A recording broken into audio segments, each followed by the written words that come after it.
बलम बिन बाऊरा अपने दौर का बहुत बड़ा आलिम और आबिद व ज़ाहिद था। इसको इस्म आज़म का भी इल्म था। ये अपनी जगह बैठा हुआ अपनी रूहानियत से अर्श आज़म को देख लिया करता था और बहुत ही मुस्तजाबुद दावात यानी कि इसकी दुआएं कबूल होती थी। इसके शागिर्दों की तादाद भी बहुत ज़्यादा थी।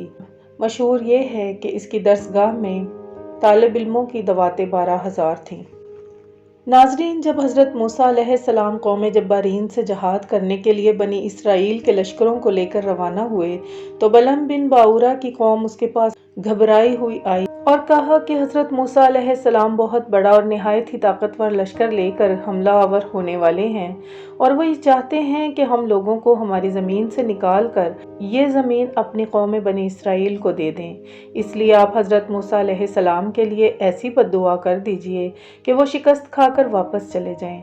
आप चूँकि मुस्तजाबुद दावात हैं इसलिए आपकी दुआ ज़रूर कबूल होगी।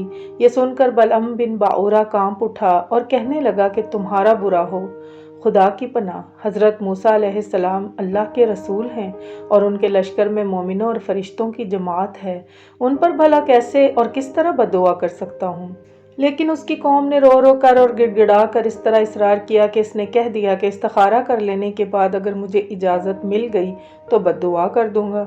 मगर इस्तिखारा के बाद जब इसको बद्दुआ की इजाज़त नहीं मिली तो उसने साफ साफ जवाब दे दिया कि अगर मैं बद्दुआ करूंगा मेरी तो दुनिया व आखिरत दोनों बर्बाद हो जाएंगी। उसके बाद उसकी कौम ने बहुत से तहाइफ इसकी खिदमत में पेश करके बेपनाह इसरार किया। बलम बिन बाऊरा पर हिर्स और लालच का भूत सवार हो गया और वो माल के जाल में फंस गया और अपनी गधी पर सवार होकर बद्दुआ करने के लिए चल पड़ा। रास्ते में बार बार इसकी गधी ठहर जाती थी, मुंह मोड़कर भागना चाहती थी, मगर ये इसको मार मार कर भगाता रहा। यहाँ तक कि गधी बोल उठी और उसने कहा, अफसोस है बलम बिन बाऊरा, तू कहाँ और किधर जा रहा है? ये देख, मेरे आगे फरिश्ते हैं जो मेरा रास्ता रोकते हैं, मेरा मुंह मोड़ते हैं और पीछे को चलने के लिए धकेल रहे हैं। ए बलअम बिन बाऊरा, तेरा बुरा हो, क्या तू अल्लाह के नबी और मोमिनीन की जमात पर बद्दुआ करेगा?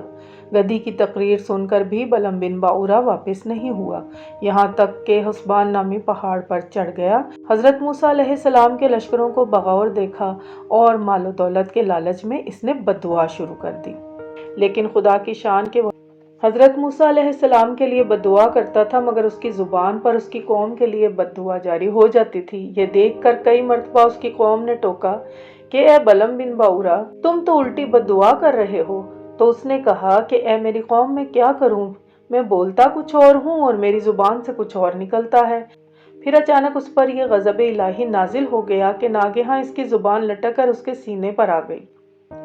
उस वक्त बलम बिन बाऊरा ने अपनी कौम से रो रो कर कहा, अफसोस, मेरी दुनिया और आखिरत दोनों बर्बाद व गारत हो गईं। मेरा ईमान चला गया, अब मेरी कोई दुआ कबूल नहीं हो सकती। मगर मैं तुम लोगों को मकर की एक चाल बताता हूँ। तुम लोग ऐसा करो तो शायद हजरत मूसा अलैहिस्सलाम के लश्करों को शिकस्त हो जाए। तुम लोग हजारों खूबसूरत लड़कियों को बेहतरीन पोशाक और जेवरात पहनाकर बनी इसराइल के लश्करों में भेज दो। अगर उनका एक आदमी भी बदकारी करेगा तो पूरे लश्कर को शिकस्त हो जाएगी। फिर बलम बिन बाऊरा की कौम ने उसके बताए हुए मकर का जाल बिछाया और बहुत ही खूबसूरत लड़कियों को बनाव सिंगार करा के बनी इसराइल के लश्करों में भेज दिया। यहाँ तक कि बनी इसराइल का एक रईस एक लड़की के हुस्न जमाल पर फरिश्ता हो गया। उसे लेकर हजरत मूसा अलैहिस्सलाम के सामने गया और फतवा पूछा कि अल्लाह के नबी, ये औरत मेरे लिए हलाल है या नहीं? आपने फरमाया कि खबरदार, ये तेरे लिए हराम है, फौरन उसको अपने से अलग कर दो और अल्लाह के अजाब से डर। मगर उस रईस पर गलबा शहवत का ऐसा ज़बरदस्त भूत सवार हो गया कि वो अपने नबी के फरमान को ठुकरा कर उस औरत को अपने खैमे में ले गया और बदकारी में मशगूल हो गया। उस गुनाह की नहुसत का ये असर हुआ कि बनी इसराइल के लश्कर में अचानक ताउन की वबा फैल गई और घंटे भर में 70,000 आदमी मर गए और सारा लश्कर तितर बितर होकर नाकामो नामुराद वापस चला आया, जिसका हजरत मूसा अलैहिस्सलाम के कल्बे मुबारक पर बहुत ही सदमा गुजरा। बलम बिन बाऊरा पहाड़ से उतरकर मरदूदे बारगाहे इलाही हो गया। आखिरी दम तक उसकी जुबान उसके सीने पर लटकती रही और वो बेईमान होकर मर गया। इस वाक़या को कुरान करीम ने इन अल्फाज में बयान फरमाया है। सूरह अल आराफ रुकू 22 पारा 9। ए महबूब सल्लल्लाहु अलैहि वसल्लम, انہیں بلم کے احوال سنائیے جس کو ہم نے اپنی آیتیں دیں تو وہ آیتوں سے صاف نکل گیا، پھر شیطان اس کے پیچھے لگ گیا تو وہ گمراہ ہو گیا، اور اگر ہم چاہتے تو اس کو آیتوں کے سبب اوپر اٹھا لیتے، مگر وہ تو زمین پکڑ کر رہ گیا اور اپنی خواہش کا تابع ہو گیا۔ تو اس کا حال کتے کی طرح ہے کہ تو اس پر حملہ کرے جب بھی وہ زبان نکالے اور چھوڑ دے جب بھی زبان نکالے۔ یہی حال ہے ان لوگوں کا جو ہماری آیتوں کو جھٹلاتے ہیں۔ تو اے محبوب، آپ لوگوں کو نصیحت سناتے رہیے تاکہ لوگ دھیان رکھیں۔ روایت ہے کہ بعض انبیاء کرام نے خدا تعالیٰ سے دریافت کیا کہ تو نے بلم باورا کو اتنی کرامتیں عطا فرما کر پھر اس کو کیوں اس قدر ذلیل کرایا؟ تو اللہ تعالیٰ نے فرمایا کہ اس نے میری نعمتوں کا کبھی شکر ادا نہیں کیا۔ اگر وہ شکر گزار ہو جاتا تو میں اس کی کرامتوں کو سلب کر کے اس کو دونوں جہاں میں اس طرح ذلیل و خوار اور خائب و خاسر نہ کرتا۔ دیکھ لیں بلم باورا کیا تھا اور کیا ہو گیا۔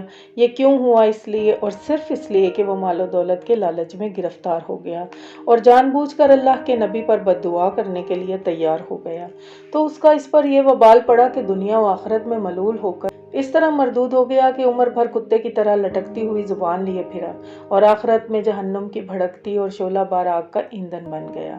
لہٰذا ہر مسلمان کو چاہیے کہ وہ حرص و لالچ سے اپنے آپ کو محفوظ رکھے، وہ حرص و لالچ سے ہمیشہ پرہیز کرے اور وہ اپنے آپ کو خدائے قہر کی تلوار سے محفوظ رکھے۔